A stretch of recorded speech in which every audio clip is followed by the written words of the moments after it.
Welcome to the Fear and Greed Business News Afternoon Report for Monday the 21st of August 2023. I'm Sean Aylmer. Every afternoon we've got the 5 stories that happened today that you need to know about. Story number 1. The S&P ASX 200 closed down 0.5% today to 7,116 points. That's on top of the 2% plus drop last week. Like last week, most of the big movers reflected earnings results. Otherwise, CSL was a poor performer, dropping 1.4%. The banks generally underperformed. Westpac tumbled most, more on that shortly, while Commonwealth Bank, ANZ and National Australia Bank all ended lower. Telstra, Rio Tinto, QBE and James Hardie all underperformed the market. Some of the better performers, of the large caps at least, included Aristocrat Leisure, Santos and Woodside. Wesfarmers did pretty well, so too Fortescue Metals Group and Macquarie. Story number 2, Westpac made a net profit of $1.8 billion during the June quarter, saying there's been a modest deterioration in bad debts and a jump in expenses reflecting inflationary pressures. Significantly, there was also a contraction in lending margins due to mortgage competition. Its core net interest margin, essentially the difference between what it pays on deposits and receives on loans, was down slightly for the quarter, showing that even though interest rates are rising, competition in the mortgage market is fierce enough to keep a rein on profits. The results in line with expectations, but the bank's share price fell nearly 3% today, with big investors noting the higher cost growth.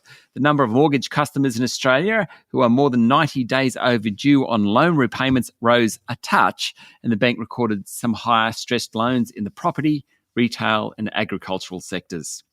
Story number 3, there are big changes afoot at Premier Investments, owner of Peter Alexander, Smiggles, Just Jeans, Portman and Jackie E, with relatively recent Chief Executive Richard Murray leaving the business.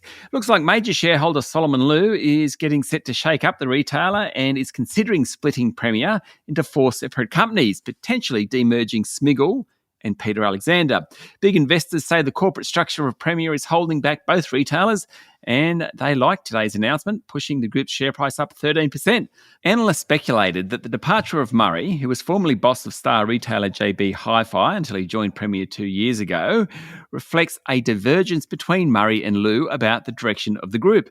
Meanwhile, the company upped its earnings guidance, with sales up for the 12 months to the end of July by nearly 10%. Story number 4, BlueScope will spend $1.2 billion relining its blast furnace at its Port Kembla Steelworks, saying old school steel making is with us for at least another decade. Australia's largest steelworks boss, Mark Vassella, said large-scale commercial production of low-carbon steel is still at least a decade away, with more breakthroughs in technology needed. He also added that momentum to cut emissions in the steel industry was greater now than he thought would have been the case 2 years ago.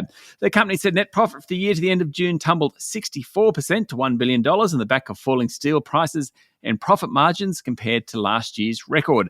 The US operations had a poor year, but by contrast, the Colorbond Steel Roofing Products business delivered record sales. Overall, its share price rose 3.5% today. And story number 5, Donald Trump will skip this week's first Republican presidential debate, arguing that Americans know him well, so there's no need for a public showdown with his rivals for the White House. In a message on his platform Truth Social, Trump touted what he called a hugely successful record as president and what he described as his popularity among the American people. That's according to AFP. The first debate in the race for the 2024 Republican presidential nomination is scheduled for Wednesday night US time. In his post, Trump noted the latest in a wave of polls showing him in front of the rest of the Republican field. A CBS News poll over the weekend said 62% of those polled for the survey would vote for Trump, even though he has been indicted 4 times this year. That's it for the afternoon report for Monday, the 21st of August, 2023. Don't forget to hit follow on the podcast and find Fear and Greed on LinkedIn, Instagram, Twitter and Facebook. Join Michael Thompson and I tomorrow morning for the Fast 5 by Fear and Greed, the top 5 business stories you need to know in just 5 minutes. I'm Sean Aylmer. Enjoy your evening.